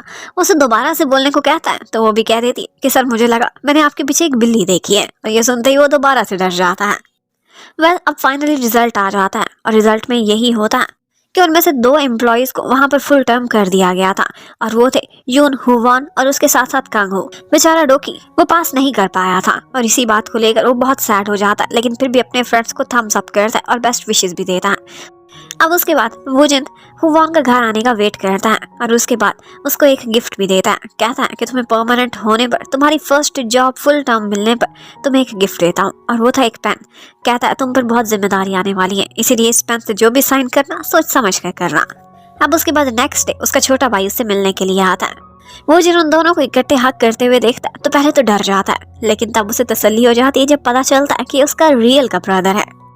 उसके भाई के पास रहने की जगह नहीं थी, वो कहीं भाड़े पर रहता, तो इसलिए वो जिन उसे ऑफर दे देता है कि तुम चाहो तो मेरे घर पर भी रह सकते हो, वहां पर स्पेयर जगह है। अब वो उन दोनों को अपने घर पर लेकर आता है और कहता है कि डिनर यहीं करना, और साथ ही साथ हुवान से कहता है कि इसे मेरा घर फिरा दो, तुमने तो हर जगह देखी हुई है। और बस इन्हीं बातों की वजह से उसके भाई को ऐसे लगने लगता है कि जैसे हुवान और वुजिन बहुत क्लोज है। इन दोनों का सिर्फ बॉस और एम्प्लॉय का रिश्ता नहीं है। अब खाना खाने के बाद वो लोग इकट्ठे बैठकर गेम्स भी खेलते हैं और यहाँ पर उसे एक और हिडन टैलेंट पता चलता है यून हुवान का, और वो ये है कि वो कार्ड्स खेलने में बहुत माहिर है और उसने यहाँ पर बैठे बिठाए वो जिनको बहुत सारी गेमों में पिछाड़ दिया था। अब वो उसे उसके घर तक ड्रॉप करने के लिए जाता है और फिर उससे कहने लगता है कि तुम्हारा भाई और तुम दोनों बहुत क्लोज लगते हो। वो कहती है कि मेरा भाई फाइनेंशियल क्राइसिस की वजह से कॉलेज नहीं जा सका है, तो छोटा, पर जिम्मेदारियों की वजह से मुझसे बड़ा लगता है कभी कभी। मेरी अब जॉब लग गई है तो मैं इसकी बहुत अच्छे से केयर करना चाहूंगी। और यहाँ पर आगे से वो जिन उससे कह देता है कि मेरी भी वो फैमिली बन चुका है, इसलिए तुम्हारा भी मैं इसकी केयर करने में साथ देना चाहता हूँ। उसने खुद को उसकी फैमिली का हिस्सा बना दिया था, मानो मन ही मन में वो उसे अपनी लाइफ पार्टनर ही मानने लगा था। उधर डोकी और जीना दोनों एक हो चुके थे। साथ ऑफिस में रहते रहते उन्हें एहसास हो जाता है कि वो दोनों एक दूसरे के बगैर इनकम्प्लीट हैं। जबकि सेओ ह्यून वो डायरेक्टर बनकर आ तो गया था ऑफिस में, लेकिन ऐसा लगता था कि जैसे वो इस माहौल को बिल्कुल भी अंडरस्टैंड नहीं कर रहा। वो अपनी तरफ से कंपनी में बहुत सारे ड्रास्टिक चेंजेस लेकर आना चाहता था। कभी कभी एम्प्लॉयज को भी टेंशन दे देता था, उनको लाले पड़ जाते थे कि हम अपनी जॉब कैसे बचाएं, और इस तरह की चेंजिंग्स जिसमें बहुत बड़े बड़े रिस्क थे। वो अपने डैड की इतनी मेहनत से इस्टेब्लिश की हुई कंपनी को दाव पर लगा रहा है। वो जिन और बाकी लोग उसे अक्सर समझाने की भी कोशिश करते थे, और यहाँ पर हुवान भी अक्सर उसके गलत फैसलों के खिलाफ आवाज भी उठाती थी। उसने सबसे डरना छोड़ दिया था, जिसकी वजह से उसके एम्प्लॉयज अक्सर उसे एक टिकिंग बॉम्ब ही बोलते थे, क्योंकि इतनी जुर्रत से अगर कोई डायरेक्टर के सामने बोल सकता था तो वो या तो वुजिन था या फिर हुवान। अगर हुवान को उन सब में से कोई अच्छे से समझता था तो वो वुजिन ही था, जो कि उसके दुख सुख हर लम्हे पर उसका साथ देता था। वो लोग रेगुलरली मिलते थे और इसके साथ साथ जब भी वो परेशान होती थी तो उसकी ढाल बन जाया करता था। अब एक दिन ऑफिस में वुजिन का जब बर्थडे था तो सारे लोग उसके लिए सेलिब्रेट करते हैं। केक भी मंगवाया था और इसके साथ साथ हुवान ने अपने हाथों से उसके लिए एक लेटर भी लिखा था, उसी पेन से जो कि वुजिन ने उसे गिफ्ट में दिया था। इसमें उसने बताया था कि बेशक फर्स्ट टाइम से आप मुझे बहुत खड़ूस और सड़ू इंसान लगे थे, लेकिन आप दिल के बुरे नहीं, और जितनी सपोर्ट आपने मुझे दी है इतनी कोई और दे ही नहीं सकता था। और इसके साथ ही उसने बहुत प्यार से उसके लिए एक गिफ्ट भी खरीदा था, और वो थी एक क्यूट सी टाई। अब नेक्स्ट डे वो वही टाई पहनकर ऑफिस में आता है, और यहाँ पर कुछ लोगों ने फील किया था कि ये टाई इसे काफी स्पेशल पर्सन ने गिफ्ट में दी है।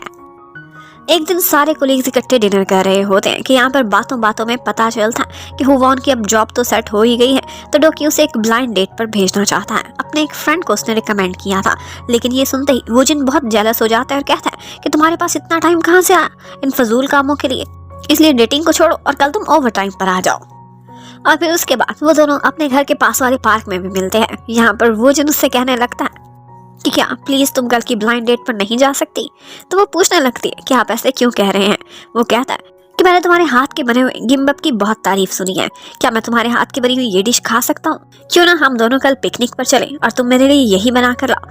ये सुनते ही वो काफी खुश हो जाती है। वो तो चाहती ही यही थी। वो बहुत मन लगाकर उसके लिए ये डिश बनाती है और उसके बाद अपनी लैंड लेडी से एक ड्रेस उधार लेकर बहुत क्यूट सी तैयार होकर उसे मिलने के लिए जाती है।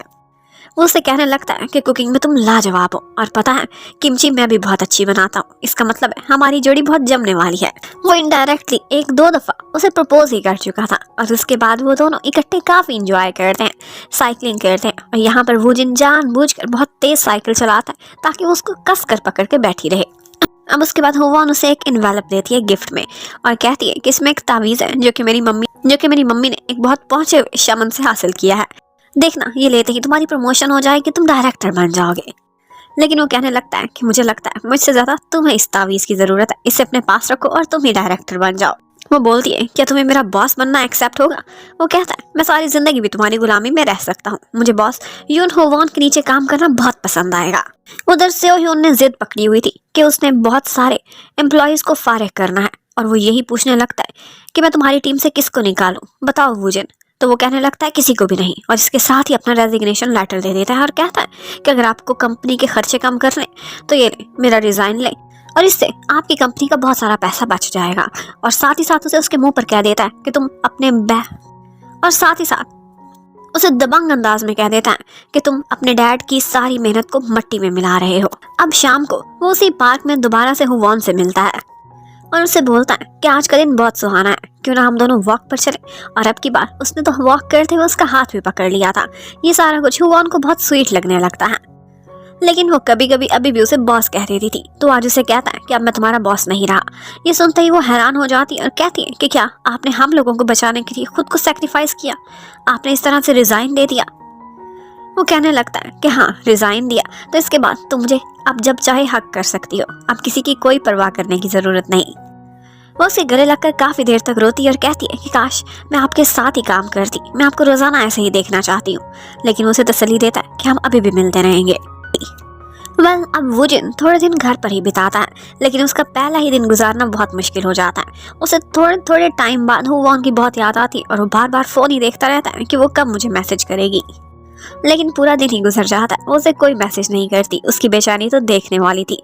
वो उसे मिलने के लिए उसके घर के बाहर ही खड़ा हुआ था और वो दोनों पार्क में काफी देर तक मिलते हैं और बातें भी करते हैं। और उधर सेओ ह्यून की भी फाइनली बैंड बज ही जाती है। उसका बड़ा भाई जिसके पास सारी असली पावर थी, वो थोड़े अरसे तक उसके हाथों बेवकूफ बना था, लेकिन अब उसे सारी हकीकत पता चल जाती है और वो उससे उसकी सारी पावर्स छीन लेता है और तुरंत ही उसका ट्रांसफर यूएस से कर देता है और कहता है कि यहाँ पर किसको रखना है, किसको अथॉरिटी देनी है, इसका फैसला मैं करूंगा अपने डैड के बाद। जबकि उधर डायरेक्टर हान इतनी सारी करप्शन करने के बाद अब एक पार्ट टाइम जॉब कर रहे थे और उसी खड़ूस से बॉस के पास, जहाँ पर एक दफा हुवॉन जॉब किया करती थी। अब फाइनली सेओ ह्यून वहां से अपना सामान पैक करता है और जाने ही वाला था कि इतने में हुवॉन उससे मिलने के लिए आती है। वो कहने लगता है क्या तुम मुझे गालियां देने आई हो या फिर बुरा भला कहने, कोई बद्दुआ देने आई होगी। लेकिन वो कहती है कि सर आपने जो भी किया, जैसे भी किया, लेकिन मेरा उससे फायदा ही हुआ, इसलिए मैं आपको बेस्ट विशेस ही देने आई हूँ। अब उसके बाद हुवॉन काफी बेचैन थी क्योंकि उसका 2-3 दिन से वूजिन से कोई राब्ता नहीं था। वो हॉलीडे मनाने के लिए कहीं दूर चला गया था, घर पर भी नहीं मिलता था। लेकिन वो भी पक्की जासूस थी, उसने भी पता चला लिया था। वो भी उसी डेस्टिनेशन पर पहुंच जाती है और उसके पास ही बैठकर बीच का नजारा लेती है और उससे कहती है कि क्या तुम्हें पता नहीं मेरा तुम्हारे बगैर मन नहीं लगता, तुम तो शायद बोलने में देर कर दो, मैं ज्यादा बेचैन हूँ इसलिए अभी तुम्हें बता देती हूँ कि आई लव यू। और ये सुनते ही वो शॉक्ड रह जाता है कि लड़की कितनी दिलेर है और तुरंत ही उसे आई लव यू टू भी बोल देता है। यहाँ वुहान भी उसका काफी मजाक उड़ाती है और कहती है कि अब तुम मेरी तरह से जॉबलेस हो चुके हो, खैर कोई बात नहीं, मैं तुम्हारा खर्चा उठाने को तैयार हूँ। उधर हमें दिखाते हैं कि डोकी आजकल बीमार हुआ है, लेकिन इस मौका पर भी जीना उसका साथ नहीं छोड़ती और कहती है कि जब तक तुम्हारा ट्रीटमेंट नहीं हो जाता मैं तुम्हारा वेट करूंगी। और उन दोनों ने यही वादा किया था, यही कस्में खाई थी कि वो हमेशा इकट्ठे ही रहेंगे। आज सारे बहुत एक्साइटेड थे। उन्हें पता चलता है कि उनके ऑफिस में एक नया डायरेक्टर आ रहा है। पार्क को तो लगता था कि ये डायरेक्टर मैं ही बनूंगा, लेकिन इतने में वहां पर कोई एंट्री करता है और वो था वूजिन, जो कि सबको अपना इंट्रोडक्शन कराता है कि मैं हूँ आपका नया डायरेक्टर सेओ वूजिन। और इसी शॉकिंग न्यूज के साथ ही इस कहानी की हैप्पी एंडिंग हो जाती है और सारे लोग उसके पीछे पीछे दौड़ रहे थे। वही पार्क जो उसे बातें लगाता था आज उसके सामने जी हजूरी करता फिरेगा। Thank you for watching, bye bye.